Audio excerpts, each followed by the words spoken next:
Livro Campo de Batalha da Mente, vencendo a batalha em sua mente. Parte 1. A importância da mente. Capítulo 1. A mente é o campo de batalha. Porque a nossa luta não é contra o sangue e a carne.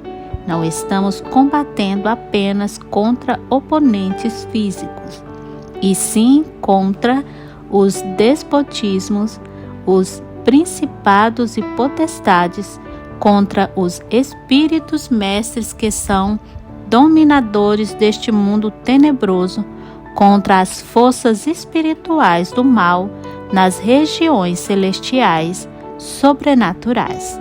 Efésios 6 e 12. Nessa passagem, vemos que estamos em uma guerra.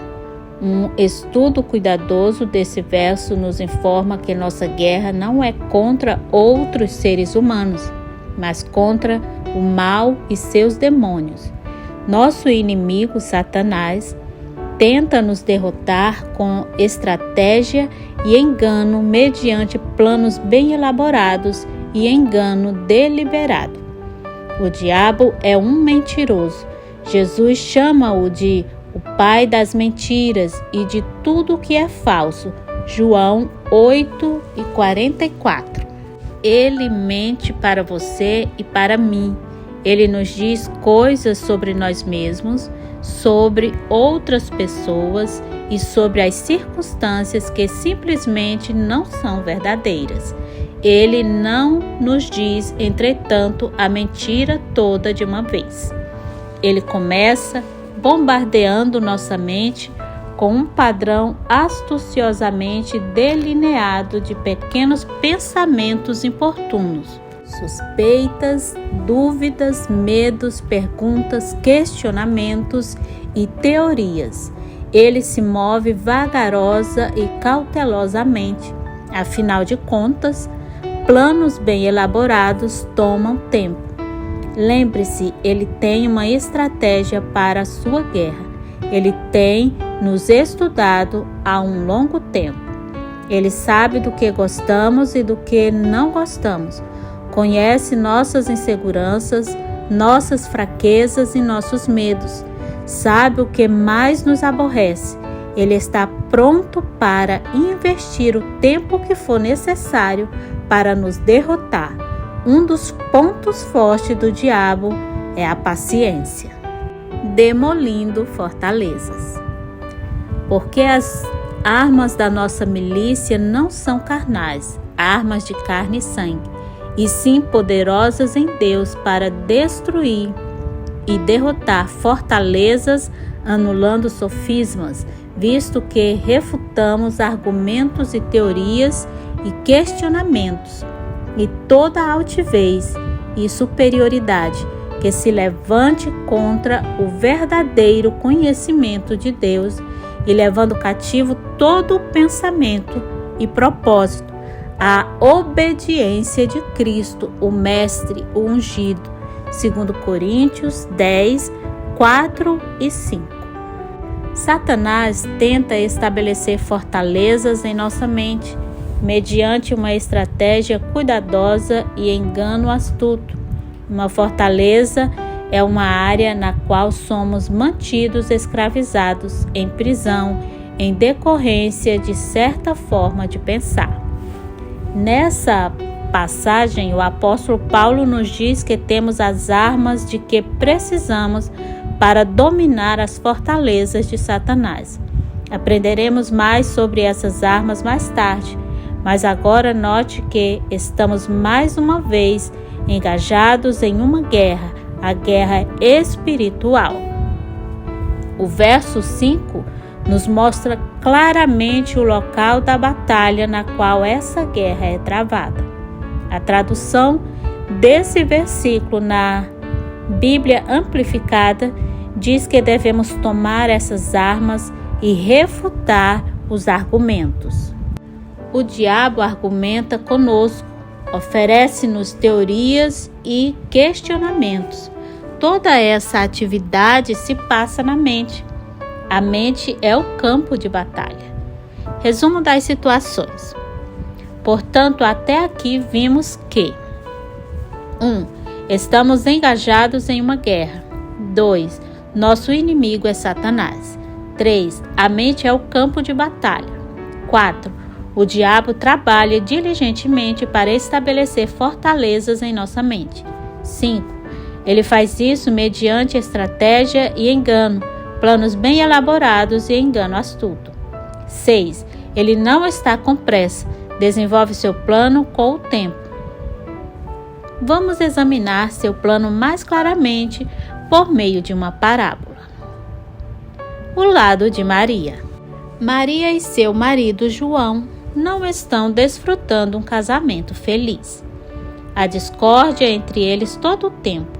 Ambos estão irritados, amargos e ressentidos. Eles têm 2 filhos que estão sendo afetados pelos problemas em casa. A discórdia está transparecendo nos trabalhos escolares e no comportamento deles. Uma das crianças está tendo problemas de estômago causados pelos nervos. O problema de Maria é que ela não sabe como deixar João ser o cabeça da família. Ela é mandona, quer tomar todas as decisões, administrar as finanças e a disciplina das crianças. Ela quer trabalhar, pois assim terá seu próprio dinheiro. Ela é independente, barulhenta, exigente e resmungona. A esta altura, você deve estar pensando, eu tenho a resposta para ela. Ela precisa conhecer Jesus. Ela o conhece.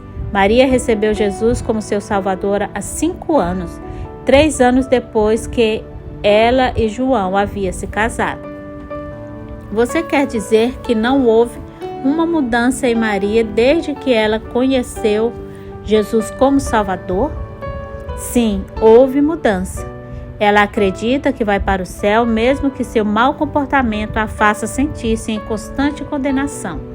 Agora ela tem esperança. Antes de encontrar Jesus, era infeliz e desesperançada. Agora é só infeliz. Maria sabe que sua atitude está errada. Ela quer mudar. Ela tem sido aconselhada por 2 pessoas e pede em quase cada frase das suas orações vitória sobre a ira, a rebeldia, a falta de perdão, o ressentimento e a amargura. Porque não tem visto mais progresso? A resposta encontra-se em Romanos 12 e 2. E não vos conformeis com este século, este mundo modelado e adaptado aos seus costumes superficiais, mas transformai-vos pela completa renovação da vossa mente, por seus novos ideais e novas atitudes, para que experimenteis por vós mesmos qual seja a boa, agradável e perfeita vontade de Deus, aquilo que é bom e aceitável e perfeito à vista dele para vós. Maria tem fortalezas em sua mente. Elas têm estado lá por anos. Ela nem mesmo entende como elas foram parar lá. Ela sabe que não deveria ser rebelde, mandona, resmungona, etc. Mas não sabe o que fazer para mudar sua natureza. Parece que simplesmente reage diante de certas situações de forma inconveniente porque não consegue controlar suas ações. Maria não pode controlar suas ações porque não controla seus pensamentos. Ela não controla seus pensamentos porque eles são fortalezas que o diabo colocou bem cedo em sua mente. Satanás começa a desenvolver seus bem elaborados planos e a semear seu engano deliberado em uma idade bem tenra. No caso de Maria, seus problemas começaram há muito tempo, na infância.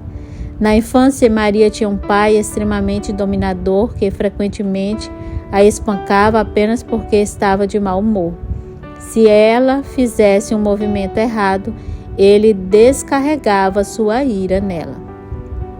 Por anos, ela sofreu sem nenhum auxílio enquanto seu pai a maltratava, bem como sua mãe. ele era desrespeitoso de todas as maneiras para com sua esposa e sua filha. O irmão de Maria, entretanto, era perfeito. Parecia que era favorecido apenas porque era um menino. Aos 16 anos, Maria tinha por muitos anos sofrido lavagem cerebral de Satanás, que lhe tinha contado mentiras mais ou menos assim. Os homens realmente pensam que são alguma coisa. Eles são todos iguais.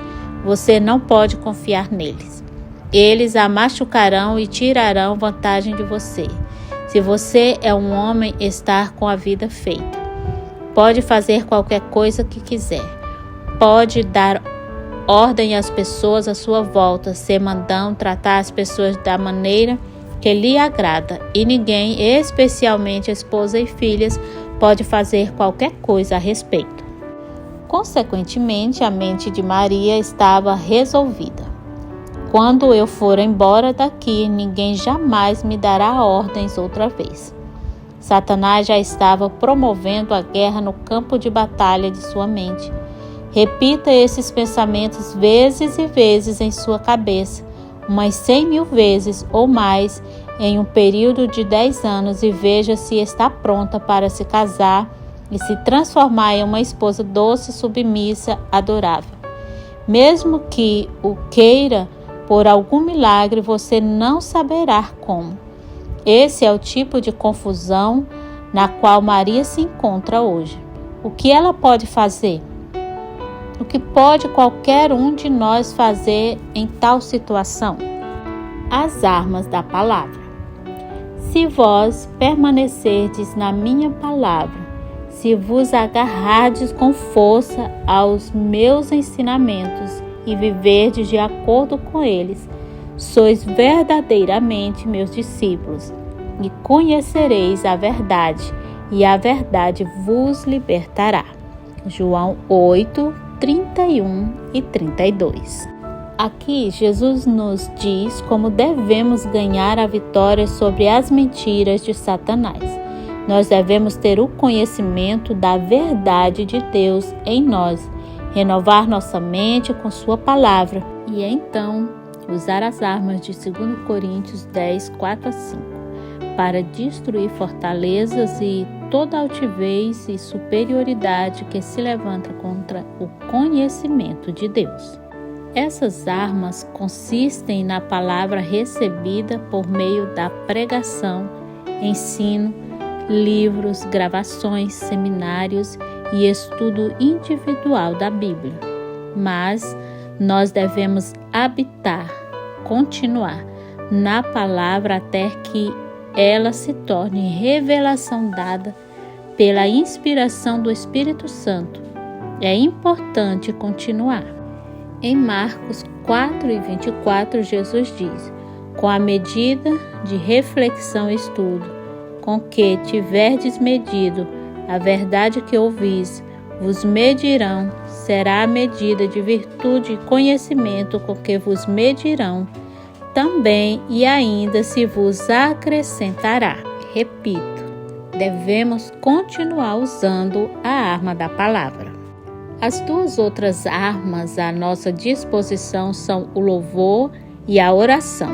O louvor derrota o mal mais rapidamente do que qualquer outro plano de batalha, mas deve ser louvor genuíno do coração, não apenas louvor dos lábios ou um método tentado para ver se funciona.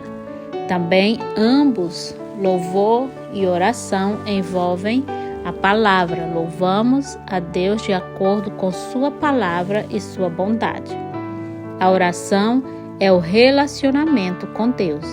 É vir e pedir ajuda a Deus ou falar com Ele sobre alguma coisa que nos preocupa.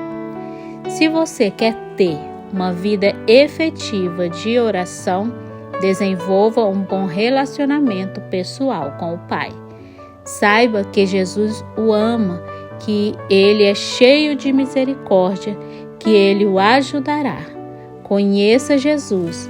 Ele é seu amigo. Ele morreu por você. Conheça o Espírito Santo. Ele está com você todo o tempo como seu ajudador. Deixe-o ajudá-lo.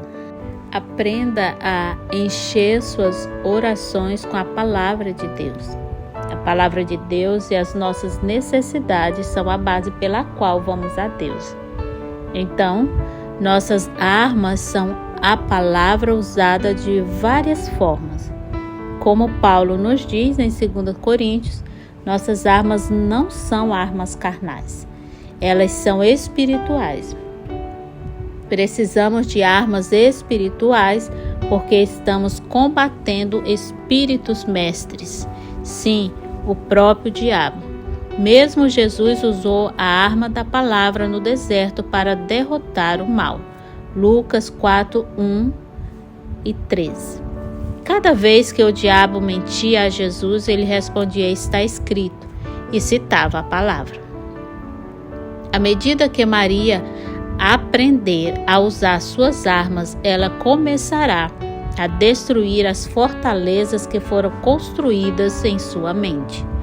Ela conhecerá a verdade que a libertará.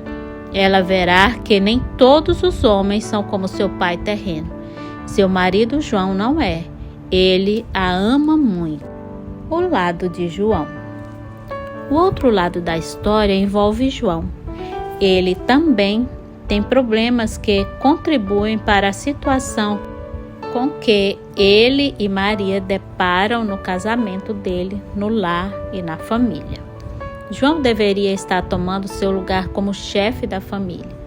Deus quer que ele seja o pastor de seu lar.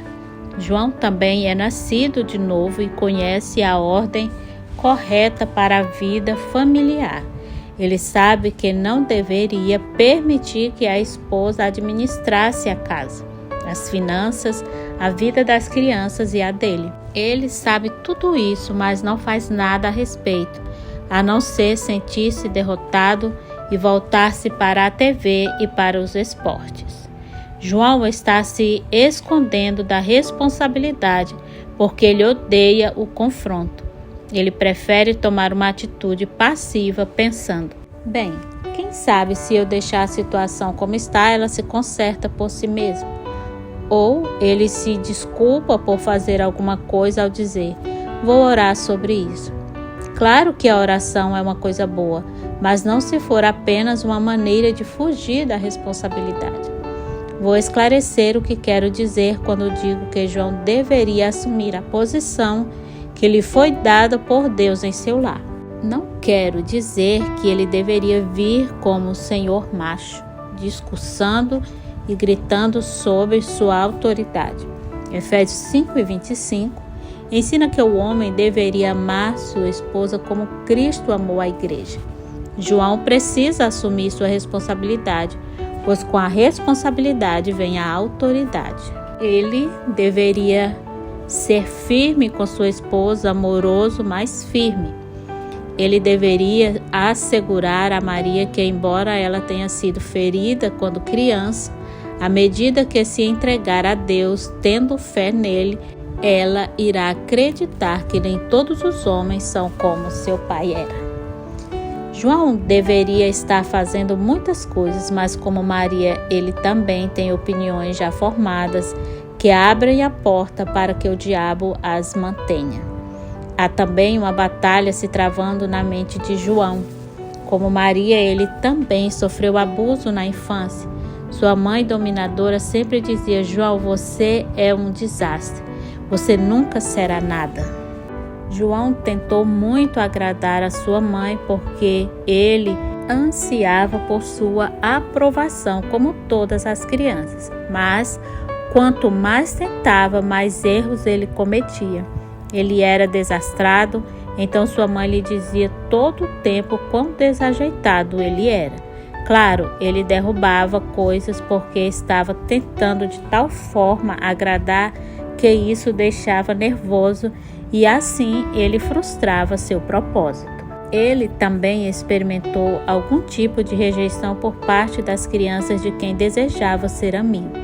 Esse tipo de coisa acontece conosco em alguma altura de nossa vida, mas isso arrasava João porque ele já se sentia rejeitado por sua mãe. E ainda havia uma garota de quem ele realmente gostara no início do seu curso colegial, que o trocou por outro garoto. No momento em que todas essas coisas estavam registradas na vida de João e o diabo havia trabalhado nele construindo fortalezas em sua mente por anos e anos. João simplesmente não teve coragem para ser outra coisa senão alguém quieto, tímido e introvertido. João é uma pessoa apagada que simplesmente prefere não atrair atenções.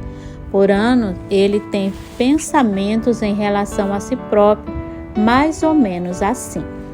Não faz sentido dizer a ninguém o que você pensa. Ninguém ouvirá mesmo. Se você quer que as pessoas o aceitem, precisa apenas concordar com o que quer que elas queiram. As poucas vezes em que ele tentou dar sua opinião sobre um assunto, pareceu-lhe que sempre acabava perdendo. Então, finalmente decidiu que o confronto não valia a pena. Eu vou perder de qualquer forma no final, ele raciocinava. Então por que começar qualquer coisa? Qual é a resposta? O Espírito do Senhor está sobre mim, pelo que o ungido, o Messias, me ungiu para evangelizar, pregar as boas novas aos pobres, enviou-me para proclamar libertação aos cativos e restauração da vista aos cegos, para pôr em liberdade os oprimidos, os tiranizados, machucados, esmagados e quebrados pela calamidade, e apregoar o ano aceito e aceitável do Senhor, o dia quando a salvação e os favores graciosos de Deus abundam profusamente. Lucas 4, 18 e 19. Com os problemas conflitantes de João e Maria, não é muito difícil imaginar como é o lar deles. Lembre-se, eu disse que havia muita discórdia nele. Discórdia nem sempre é guerra. Muitas vezes a discórdia é uma propensão oculta de ira no lar que todos sabem que está lá, mas ninguém trata dela. A atmosfera no lar é terrível e o diabo ama isso. O que acontecerá a João e a Maria, bem como a seus filhos? Eles conseguirão? Eles são cristãos. Seria uma vergonha ver o casamento fracassado e a família arruinada. Entretanto, isso é da conta deles. João 8, 31 e 32 será a passagem bíblica-chave na decisão deles. Se eles continuarem a estudar a palavra de Deus, conhecerão a verdade e, agindo na verdade, ela os tornará livres. Mas eles devem encarar a verdade sobre eles mesmos e sobre o passado deles à medida que Deus a revela a eles. A verdade é sempre revelada por meio da palavra, mas tristemente as pessoas nem sempre a aceitam. É um penoso processo encarar nossas falhas e lidar com elas. De forma geral, as pessoas justificam o mau comportamento. Elas permitem que seu passado e o modo como elas foram criadas lhes afetem negativamente o resto da vida. Nosso passado pode explicar por que nós estamos sofrendo, mas não devemos usá-lo como desculpa para permanecermos escravizados dele. Ninguém tem desculpa porque Jesus está sempre pronto a cumprir sua promessa de libertar os cativos. Ele nos conduzirá à linha de chegada da vitória em qualquer área se estivermos prontos para caminhar toda a estrada com ele. A saída. Não vos sobreveio, não tomou conta de vós tentação nenhuma, provação que incite o pecado, seja como for que tenha vindo ou para onde leve, que não fosse humana, isso é, nenhuma tentação ou provação veio a vós que estivesse além da resistência humana e que não fosse ajustada e adaptada e que não pertencesse à experiência humana, de tal forma que um homem pudesse suportar. Mas Deus é fiel à sua palavra e à sua natureza misericordiosa, e não permitirá que sejais tentados e provados além das vossas forças, habilidade e força de resistência e poder para resistir. Pelo contrário, juntamente com a tentação, sempre vos proverá livramento, uma forma de escapar para um lugar de repouso, de sorte que sejais capazes e fortes e poderosos para que a possais suportar. 1 Coríntios 10 e 13. Espero que você veja nesse exemplo de parábola como Satanás toma nossas circunstâncias e constrói fortalezas em nossa vida, como ele trava a guerra no campo de batalha da mente. Mas, graças a Deus, nós temos armas para destruir as fortalezas. Deus não nos abandona e nem nos deixa desamparados. A primeira carta aos Coríntios 10:13 nos promete que Deus não permitirá que sejamos tentados além do que nós podemos suportar. Mas com cada tentação, Ele também providenciará a saída, o escape. Qualquer um de nós pode ser Maria ou João. Estou certa de que a maioria de nós, de alguma forma, se identifica com o cenário. Seus problemas são internos, em seus pensamentos e em suas atitudes. Seu comportamento externo é apenas um resultado de sua vida interior. Satanás sabe bem que se ele puder controlar nossos pensamentos, ele poderá controlar nossas ações. Você pode ter algumas importantes fortalezas em sua vida que precisam ser quebradas. Deixe-me encorajá-lo dizendo: Deus está do seu lado. Há uma guerra se desenrolando e sua mente é o campo de batalha. Mas a boa notícia é que Deus está lutando do seu lado.